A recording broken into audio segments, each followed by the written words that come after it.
Chebina omukoro wasomona chebina omonene omukoro Getembe Nyamira rituko ria rero nigagendera komochia serikali ikoraba n'umurai bwense omusike William Ruto asogota yabona nige gutumika chibesa guse nibo yense bobe omusike kenani nigakwanira namono igoro yemeroberi empowerment eyugenderete asa abantu bagenda kagwa chibesa ase ebirengo waigo niganyara kobaga komochia obotutukono bwandukanekwa ase sector y'echisemi asata yabona chibesa ichio ande nigo chibwanate gutumika elikonyara kaba chikoimukia sector y'echisemi gose bwisara y'echisemi igoro mosikegana nigari gukwana iga chinganyara ka gwikirana asomo iga bukubekerwa egutwo kwa barokigwa ime iyomochie obosongo.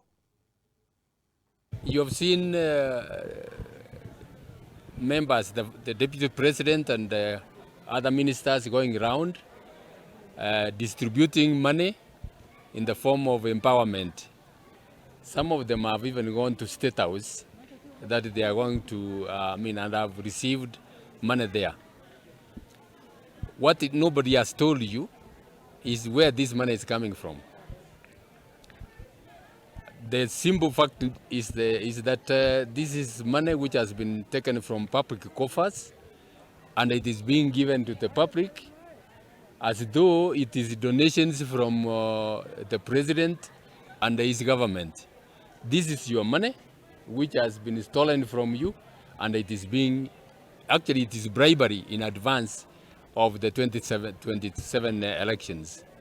And that should not be in doubt at all. Because as I've said, there is no budget line where that money has come from, and that's what is creating all the problems. Go around to education. Money has been taken from government which is supposed to be directed to various ministries and departments to serve the purpose it is supposed to be served. Now there is no money to pay teachers. The university dons have given notice, I don't know when it is expiring, and they are downing their tools. What does that tell you? You have money to bribe, you have no money to pay university dons. And what is happening? The students are not in class. That is the kind of management we are in. And that's why we are saying, look, this government has lost it completely. And what needs to be done is when 2027 comes, Kenyans should drive them out of office and hand over the administration to people who can manage the affairs of the nation. As you very well know, campaigns have not started.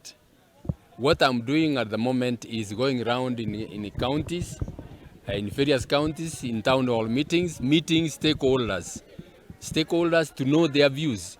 You know, to come up with a manifesto, you must have knowledge of what the people want. So we are going around, like next week I will be in Mombasa, meeting various groups of people, various professionals, and get their views and the challenges they are going through that they would want me to address.